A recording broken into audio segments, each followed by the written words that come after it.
guys, welcome back to another video. In today's video we're going to be talking about my November reading wrap up and all the books I'm going to be reading in this upcoming month for December, so aka my 10 before the end. So let's go ahead and get into it because we have a lot to discuss, and we know I'm a certified book yapper and I can sit here and talk all day. I also want to say, disclaimer, I'm so sorry if I sound a little iffy. I try to make my appearance look as good as possible, but homegirl is sick in a mug, like severely sick. So, but I'm still trying to get this content out and push it out for you guys. So let's go get ahead and get into these reading stats before we jump into all the books that I read in November.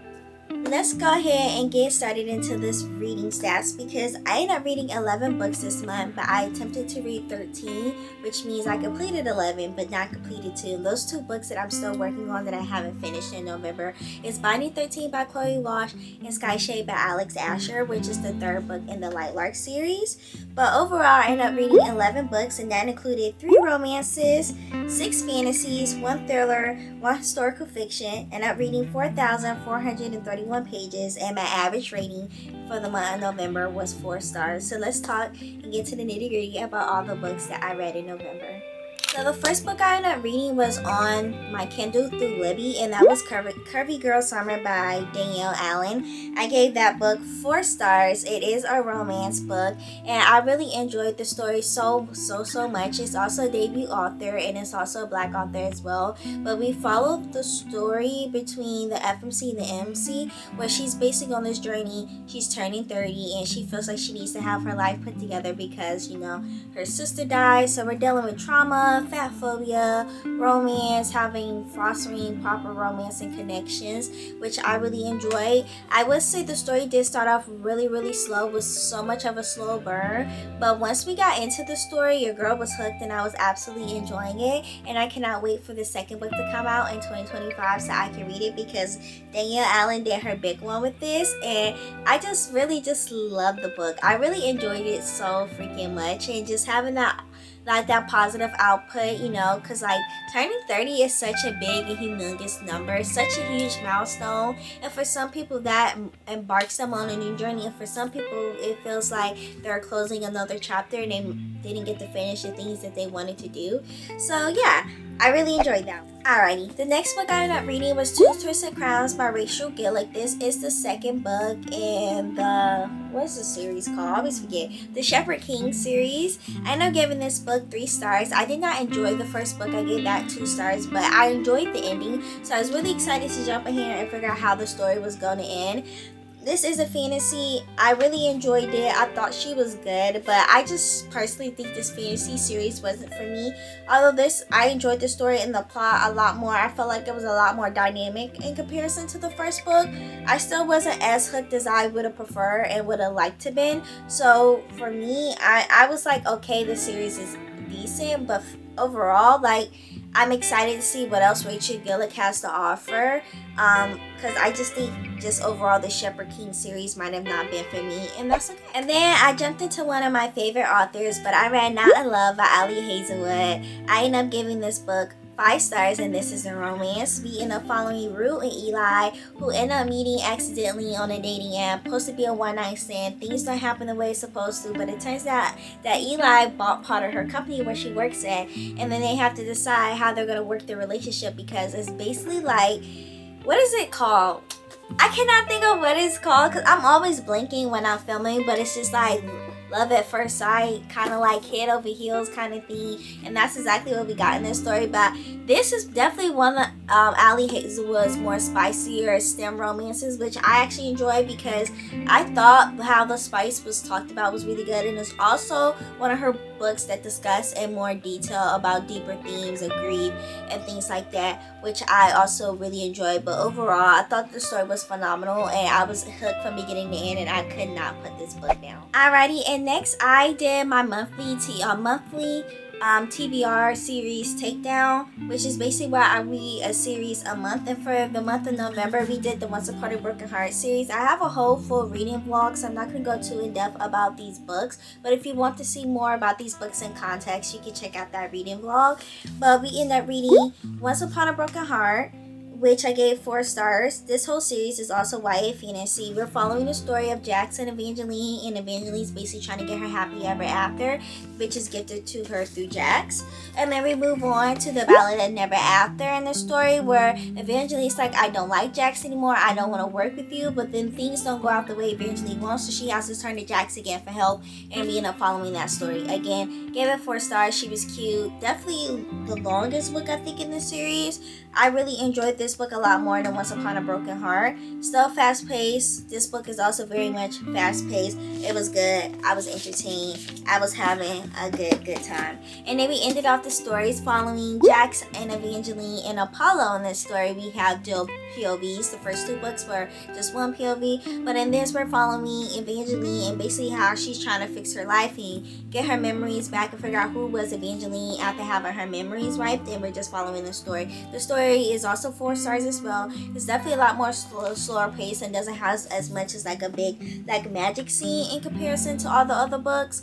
I mean the other 2 books in this series, but overall I really enjoyed it. I really didn't know what to expect coming into this series, but I kind of knew what to expect in the writing sense because I did read the Caravel series by Stephanie Garber. But overall I was really intrigued. I thought this was really good for YA fantasy. When I was reading this, it didn't feel like YA, because sometimes if you're reading YA it can feel YA, and if you know what I mean when I'm saying that. But I was invested from beginning to end. I thought the stories was really good, just like not a story that I felt like I'm gonna think about to the end of time, And then I ended up reading The Serpent of the Wings of Night by Carissa Brombit. This is book 1 in the Nightborn duet and is part of the Crowns of Naxia series. I gave this book 4 stars, and this is a fantasy. I really enjoyed this story. We're following the story between Aurea and Rain, and they're both in the Kajari, and basically the Kajari is this big battle where vampires and humans and all these other people can compete, and basically there can only be one winner, and the person who ends up winning the Kajari gets to make one big huge wish forever they want. So we're following that story. I enjoyed the story. It was so freaking good. First of all, I did immersive reading with this, and y'all, when I tell you that last little bit in the story, that little cliffhanger had me shook. I was shooketh, okay? Shooketh. Okay, and I like low-key was kind of tearing up just a little bit because I felt so good. I felt bad for our girl Rhea, and I really end up loving Rain. And then when we found out what we knew, I was like, you got me. I can't even lie, you got me. This is really good. This has actually been a very much an anticipated read for me, so I'm so glad that I finally got around to reading it. I was intrigued from beginning to end. I would say it took me a little while to get into it because the world building was very different. I know some people say this is a romantasy, but I would say this is more like a fantasy romance in my opinion. It does have like clouds or romance, but I feel like the fantasy is really the the main plot in the story. There just so happens to be romance. But yeah, overall I really enjoyed this, and I cannot wait to read the second book in the series by Miss Carissa. She has a new thing. Alrighty, and then I read a thriller mystery. So this is His or Hers by Alex Feeney. This is actually my first book. No, that's a lie. This is my second book by her. I read Rock, Paper, Scissors by her like last year. I gave this book 4 stars, and she was really good. We followed a story between Anna, who's a news reporter, and we're following the story of Jack Andrews, who's the detective on this case. There's a woman who goes dead in the town, but somehow these deaths are connected to both of these characters in this book, and we're following the story and see how it played out. I thought it was really good. I kind of was on the edge of my seat. I wanted to know what was going on, but I wasn't like 100% invested in any characters. I would say I was about like 90% invested. There was some part I felt like when is the story gonna end, but overall I really enjoyed it, and I thought Alex Feeney did a really good job with this book, and I cannot wait to read more. Alrighty, so the next book I ended up reading was Favor by Amelia Hart. I gave it 3 stars. This is supposed to be a historical fiction. I really feel like this book is more like a woman's fiction. We're following the story of 3 FMCs over a period of time.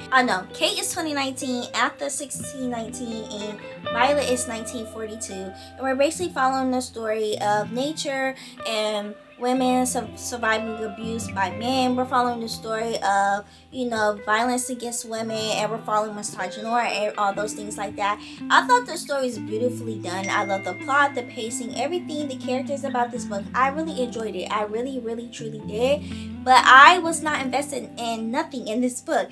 I was just reading just to read this book, and the book was great. It was phenomenal, but I truly think this wasn't a book for me. So that's why I couldn't give it a 4 or 5 stars, but I gave it a 3 because normally my rating is for a book that I didn't enjoy, but I know others will enjoy. I would give it a 2, but I gave it a 3 because it's truly phenomenal and there's absolutely nothing wrong with this book. So I feel like if you like historical fiction, women's fiction, and things like that, because I went in thinking this was going to give me a little cozy little fantasy based off the back. I'm thinking, okay, we have this little legacy of witchcraft. I'm thinking we're going to have, you know, some little fantasy elements in it. And so I think because my expectation was here with it being in a different genre and it's happened to be something else, I think that's what blew me. But overall, the book was not bad, so 3 stars. I think Amelia Hart did a great job at this. This was also, this was also a debut novel as well. So yeah, I think everybody should read this because it was a good story. I was highly impressed. And then we have some more Ali Hazelwood with one of my most anticipated reads that I'm just finally now getting around to. We have Bride by Miss Ali Hazelwood. I give this book 5 stars. This is a paranormal romance. We're following the story of Misery and Lo. Misery is a vampire, Lo is an alpha werewolf male, and basically we have a marriage convenience. Lo, Misery has to marry Lo, and their goal is to, you know, tie their forces together and basically show that the vampires and the weirds can basically live together and can have this establishment of like cohabitation and like, you know, respecting each other. But on top of that, we have the power balance of families between the worlds, the weirds, and also the vampires and the humans as well, because we have this peace treaty between the vampires and the humans, but are now dissipating, and now the humans are trying to, you know, link up and be with the weirds. So overall, this book was phenomenal. I thought Ali Hazelwood did a great job, and I found myself being genuinely a lot more impressed than I thought I was. I didn't think I was going to enjoy the story the way that I did, but when I finished this book, I was like, damn, like this book really took me for a ride. And then last but not least, I finished off the month with my November book club pick. So if you guys want to join my book club, it's available for free. It's on Facebook called After the Page Turns. It's also linked in the description of this video if you want to join. But we end up reading Phantasma by Kaylee Smith. Also, this was my September book club. Well, not September. My September book of the month pick as well. But I ended up reading this book by her. This was our book club pick. I gave it 4 stars. This is a fantasy. It's also a dark romance as well. But we're following the story of Ophelia. She enters the game until Phantasma. Basically, after she goes searching for her sister, she has to play the game in order to win to grant this wish. But she's playing the game in goal to finding her sister. But then she ends up meeting this guy in Phantasma, and the number 1 rule is to don't fall in love. For anybody who falls in love, there's a curse for them, basically, and we're just following that story. I really enjoyed this. When I first read the synopsis, I was like, oh, this is giving me a dark Caraval. But y'all, this story is nothing like Caraval. Like, yes, the synopsis and the premises are the same, but oh my god, the way the story is done is so different than Caraval. Both of them are great stories, by the way. I'm not and one over the other, but I thought, wow, this is a great story. I think this is also a debut novel, and it also has OCD representation as well, so I really enjoyed it. The second book is coming out next year in 2025, and I can't wait to get my hands on it and read it because I had a great time with this, and I'm so glad that they ended up picking this for our November book club, because I feel like if we didn't read this for our November book club, that it would have been a little bit longer before I would have picked up this book. So I'm so glad that I got to it. And this concludes everything for our November wrap up. These are all the books that I read. We ended up reading 11 books. So now that we're done with that November reading wrap up, let's get into my 10 before the end, aka my December TBR, and let me tell you all the books that I'm going to be reading in December. Let's get into my December TBR, aka my 10 before the end. Yes, I switched up the angle. The lighting is changing because, you know, it's winter time. But yeah, let's go ahead and get started with this. I'm going to start off with the books that are going to be available that I'm reading on Kindle Unlimited that I don't own physical copies for. So the first book is going to be Zodiac Academy. I need this on my A to Z challenge. So that's why I'm going to be reading Zodiac Academy. And plus, a lot of people on TikTok are telling me in my lives, read Zodiac Academy, read Zodiac Academy. So for y'all, I'm gonna do it. I'm gonna read Zodiac Academy. I ain't gonna lie, I'm really intimidated because I read Throne of Glass earlier this year, and that was a 7-book series, and I'm just like, oh my god, this is a lot. Those books, first of all, there's so many books, but as the series go on, the books get longer and they start to be over 1,000 pages. And the longest book I've read is Kingdom of Ash, and that's 980 pages. So Wuchale, but we're gonna do it. The second book I'm also gonna read is The Same Time Next Year by Tessa Bailey. This is a short little holiday novella. It came out last year, and I really wrecked the halls about her. I didn't really enjoy it, but I'm excited to see what else Tessa Bailey has to offer with her holiday romances. So I'm gonna give that a try. And last but not least, on Kindle, I'm gonna be reading, I think, How He Stole Christmas, or How He Stole My Christmas. I think that's what it's called, by Megan Quinn. I love Megan Quinn. I read the Kane Brothers series by her last year. She does a great job of writing romantic comedies. Like, I mean, they're really romantic comedies. Like, y'all, I was laughing so freaking hard, and I fell in love with her writing. So I'm excited to see how to do with her little holiday book. I don't know if this is her first one she's ever written, but everybody and their mama is reading and talking about this book, so I'm joining the club. Now let's get into all these physical copies that are left for this fall. I mean, not fall, December TBR. So first, we have My December Darling by Lauren Asher. This is a cute little novella. First of all, this cover is freaking stunning. But this is a cute little novella. This is based off characters from the Lakefront Billionaire series that she's also been reading, which is her up-to-date romances, which concludes 2 books at the moment. But we're following Catalina and Luke, and I'm so excited because I think we got introduced to Catalina and Luke in the second book, and we seen like a little like breadcrumbs on them, so I'm so excited. I'm also going to jump into The Striker by Anna Hall. This is her first sports romance book, but I'm so excited. We're following Asher, who we got introduced to in one of her earlier series, which I believe was in the King of Sin series. If not King of Sin, I think maybe Twisted Love. But I'm so excited to get into this. And if I don't read this by the end of this year, now I'm going to be putting off the books like the way I've been collecting all the King of Sins series books, like Infinity Stones, that I have yet to read. So yeah, this one I'm a little ashamed to admit, but Ruthless Vows. I bought this book last year when it came out. I have a special edition from Owlcrate, and I have the UK cover, and I have yet to still read this book, and it's available on Kindle Unlimited.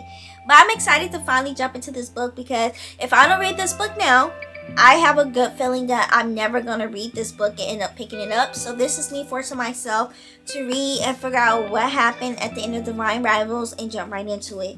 Same thing, same premise. God of War by Rena Kent. I have no excuses. This book came out at the end of December last year. I believe it came out the day after Christmas last year. I believe it came out on the 26th. But this is the 7th and the last final book in the Legacy of God series. And I've been nervous to read this book because it's not happening in the same time as the other books. Like, yes, same characters, but this is happening years removed from the college scene, so I'm so nervous. But I believe this is following Ava and Eli's story, and I ain't gonna lie, I'm a little nervous, but if I don't get into it now, I'm never gonna finish it. And I might as well just get into it now and read it, because I did buy the $500 deluxe edition, collector's edition that Rena can't drop for the Legacy of God series. So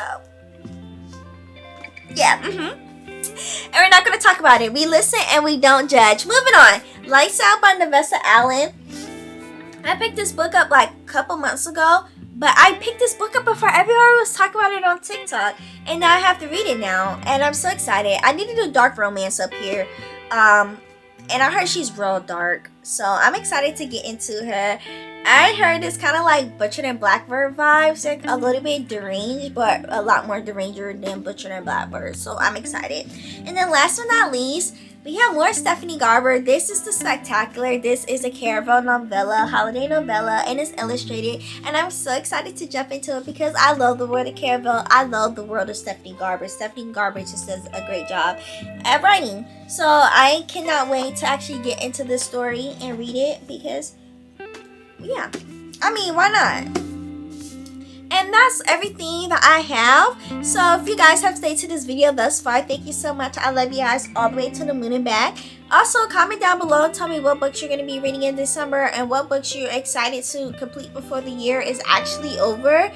I hope you guys enjoyed this November reading wrap up and my monthly TBR for December, aka my 10 before the end. It's been fantastic and I cannot wait to see everything I'm going to be reading because I still also have like 20 books left on my fall TBR, even though I completed 23, but I had like 45 books. So I'm still also working on that fall TBR as well. But thank you guys so much for sticking around, and I can't wait to see you guys all in the next one. Y'all be safe, easy, and yeah, I love y'all. If you want to find me anywhere else, all my links are also in the description for Instagram, TikTok, and things like that. Until then, I see you guys in the next one.